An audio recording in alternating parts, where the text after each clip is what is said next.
Hi, this is a flip through of my 2024 reading journal. This is a Notebook Therapy B5 leather notebook, and this is what it looked like by the end of the year. So this will just be a flip through of all the pages. And there was an image on the cover. I think it was just like a moon, but I like the sticker, so I put that on there. Okay, so we've got, starting off with just a quote about reading, and then I've got this little Dutch door with a frame. This is artwork from Marigona Suli from Etsy. There's Boo, and there's Boo again. And title page. And I start off my reading journal with my stats. So I track a few things. So I track the format, which is either physical, ebook, audio, graphic novel, or novella. And then I just put the amount each for, each month, and then the total down here. And then I also track where I got the book. Did I get it from work, which I work at a library. Did I get it from the public library, NetGalley ARC, Kindle Unlimited, Audible, or did I purchase it? And I don't purchase a lot of books. And I do understand that Audible and Kindle Unlimited are subscription, monthly payment thing, but I don't consider an Audible credit to be a book purchase. So that's why I have a separate category for that. I track the star ratings, which I do a 5 through 1 star, and then I do a half star in between each of those. And then I track genres, which in 2024 I tracked romance, horror, mystery, sci-fi, fantasy, nonfiction, and historical fiction. All right, these were my monthly favorites. Each month, the top book. And then I did a battle of books. I didn't do anything like to change it up. I just did, January through December, and then the 2 months would duke it out and then go further and then have 3 at the end. And this was based on the battle was the top book. And actually, I felt like that was a pretty accurate reading. So it was a really good book. Very creative, scary, fun. All right, this is my shelfie.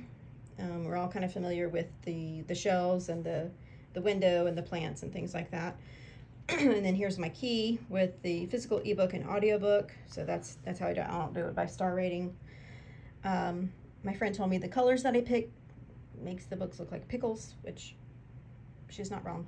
But anyway, so I filled it out, and then once that was done, I was still reading, and so I did this pull tab thing where I would write the book. So I would repeat the title of that one for the tab book and put it on top, and then just you pull it. So just about every shelf has a pull tab to see what other books I read. This is my yearly reading challenge. I call it the Don't Tell Me What to Read, but Tell Me What to Read reading challenge. I used to do the Pop Sugar reading challenge pretty religiously, but I got a little bored with it. Like, I felt like it was kind of predictable. So I made my own where I would pull prompts from that challenge, the Read Harder challenge, Buzzword, just some other ones that I found online. And so I would have 50 prompts, and these were the 50 prompts. And then I did a book within a book, which was a idea I got from Manda Made. And then so on the inside, I just put the picture of the book, the star rating, the prompt, the date I finished it, and then maybe a sentence or two summary of the book or my experience reading the book.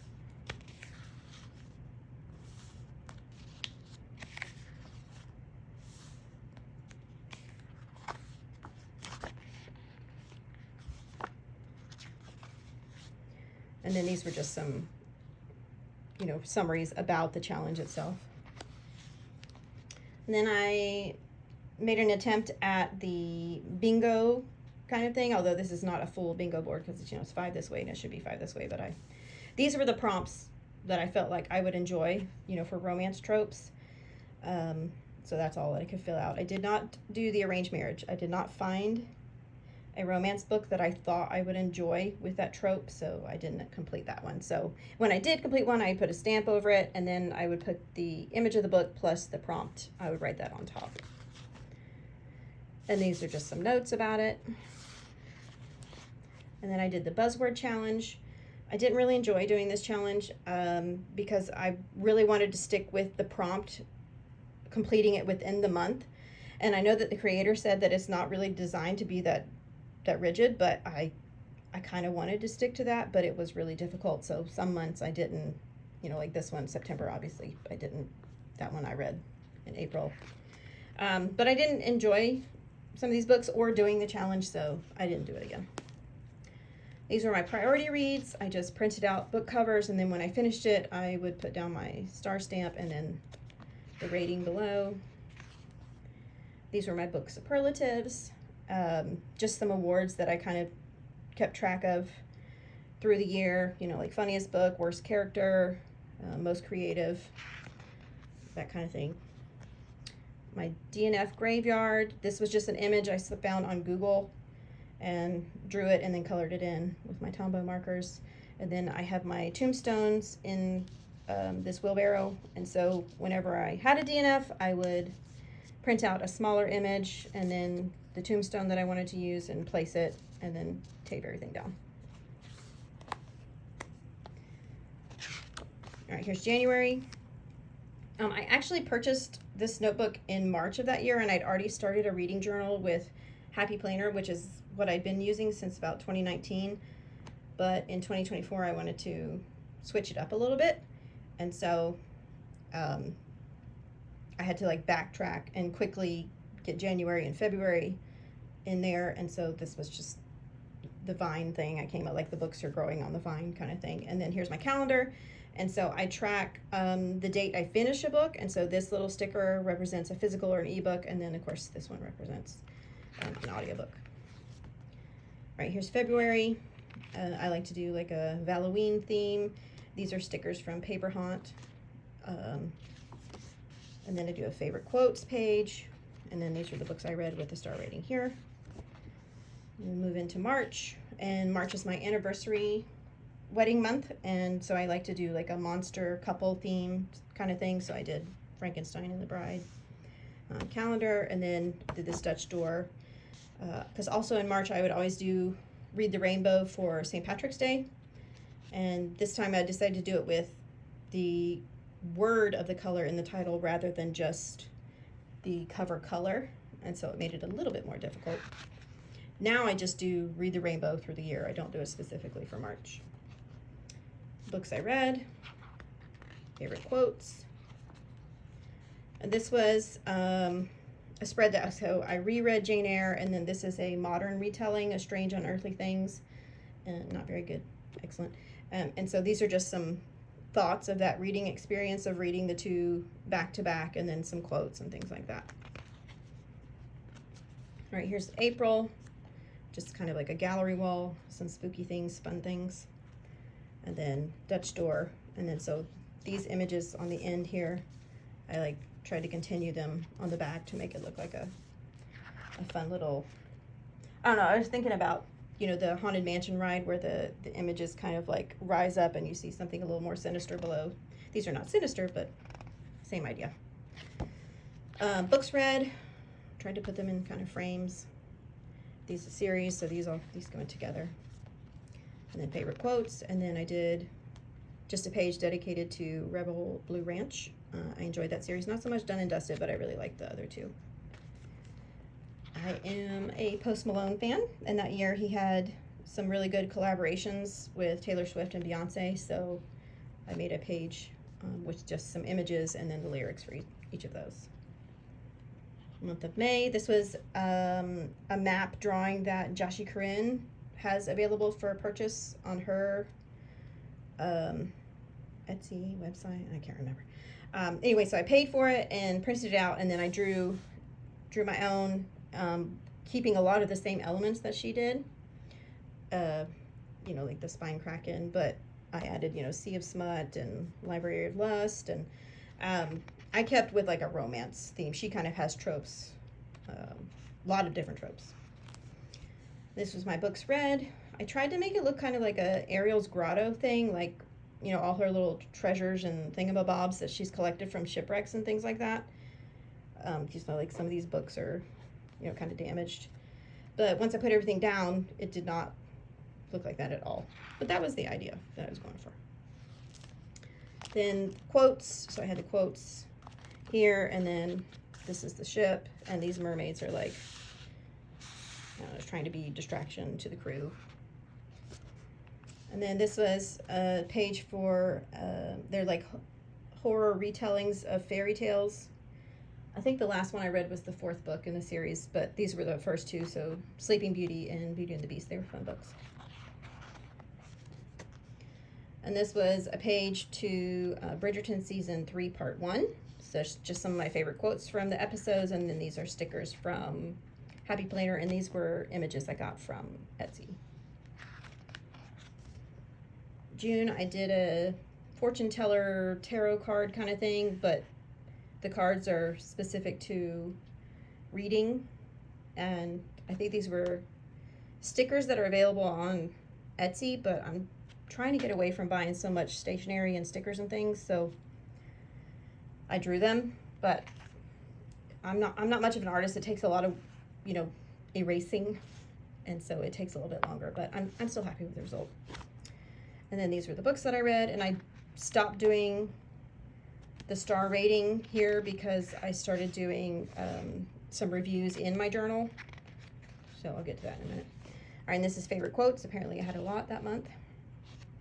And then this is supposed to be like an empty tea mug with the tea leaves in there, like Professor Trelawney. All right, and then another page on Bridgerton Season 3, Part 2, which I did not enjoy that much. All right, so this is where I start adding reviews into my journal. I do have a Goodreads account, and I put reviews on there for every book that I read, but this just allowed me to do a little bit more detail, more cuss words, more opinionated stuff if I wanted to. And yes, there might be spoilers in here, but I doubt you can read my handwriting because I can barely read it myself. So I put the book, the star rating, the genre, the format, where I got it, the date I finished it, and then some stickers and things that I already had in my collection trying to use up. And so I did the 4 per page format. All right, then we get into July, which I did a diner theme kind of thing. And the book spread. And these were my favorite quotes, and these are records that you spin. So in there is the name of the book. So this was Bright Young Women, and then the quote starts here, and you just kind of spin it around, and it goes in a circle. And then there's the record in here in the jukebox from Butcher and Blackbird. And then I went to 3 per page format because I felt like with the book image, the stickers, the information about the book, plus stickers and washi tape and stuff, I didn't have much room to write anything, so I decided to go with 3 per page. And then I felt like the stickers, it was like a lot of effort going through my collection, and so I got rid of doing that and just went with, the stats information of the book, and then a little bit of notes, and then some doodles here and there. Okay, we get to August. It's back to school for us in August. We always go back to school in early August. So this is just like a school hallway, lockers, classrooms, and then my calendar's on the floor. And these were the books I read. I drew a little book bag of books here. And then for some of the books I wrote like the Dewey Decimal Number. Like this one is trains. This one takes place on a train, so the Dewey Decimal Number is 625.1. We use the Dewey Decimal Number at the library where I work. Quotes page, try to make it look like a notebook sheet where you do doodles and things like that. And then Post Malone had his F1 Trillion album release, and so this was the list of the songs, and then some lyrics from one of the songs I really liked. And I'm sticking with the 3 per page here, and then I tried using these stamps instead of the stickers, but I don't like them, so it's the only month I did that. And then I go back to 4, 3. All right, and then this is a pop-up for September. So I go on a trip with my friends every year, and lately we've just been going to the beach, so I went with a beach theme. And these are the books that I read, just some doodles underwater. And then the quotes page, this is supposed to be like a pier, and then like those are the planks. And then this is where I go to 4. I decided to go with 4 per page, and then these stickers, and I like this format. So it only took me 9 months to figure out the format that I like. Also on my trip with my friends, we watch horror movies. So my friends are scaredy cats, and they don't really want to watch horror movies on their own throughout the year, so we watch them together, because I really enjoy watching horror movies, so we watch them together. Some of these I have already seen, and some of them we watched, like we've all seen Scream already, but some of these we hadn't seen, like we hadn't seen that one or that one or that one. Like those were new watches for us. Anyway, it's very fun. For October, I went with a cryptid theme. They're kind of hidden here in this layering of woods and, you know, trees and things. Here's a Flatwoods monster down there, and of course Bigfoot. He can just kind of walk along. Calendar. And then these are the books that I read, and I just used acrylic paint, and this is supposed to be like mountains and a lake, and then in the tissue you can kind of see Nessie down in there.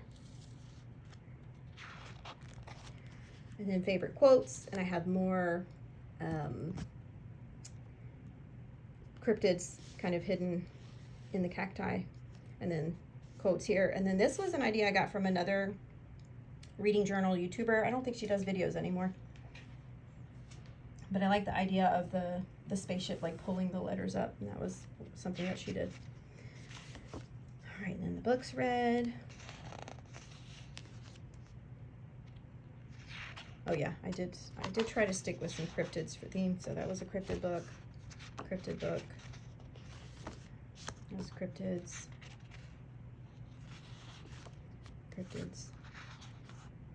All right, then we get into November.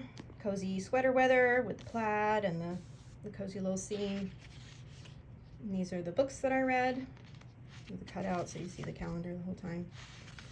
Mostly in November and December, I read, you know, cozy little romances or like Hallmark type things. I don't totally eliminate horror and thriller stuff, but it is mostly just romance. Here's my reviews.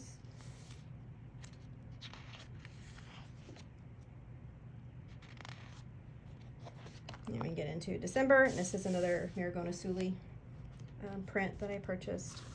And so this just kind of opens up, and I've tried to make the books look like, you know, ornaments kind of thing.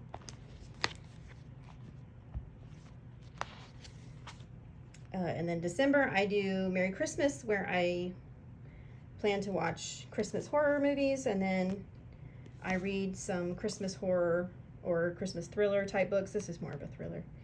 These are definitely horror books. And then these are just images that I got off Google and then put them in a frame like it was artwork. And these were stickers that I already had. And then my books and reviews, and just some stickers from that set from Maragona Sully. These were my 5-star reads for the whole year. I tried to do like a color gradient, but it's not really easy to tell. And then this is just some highlights, like a review of the whole reading year, like my most read genre, average rating, most read author, best reading month, most 5-star reads in a month, favorite theme, and then I'll do a top 5 reads for romance and horror, because those are my genres that I read the most, and so these are the 5 top reads that I had for each of those categories for the year. And that's it. That was I had a few pages left, and that was the end.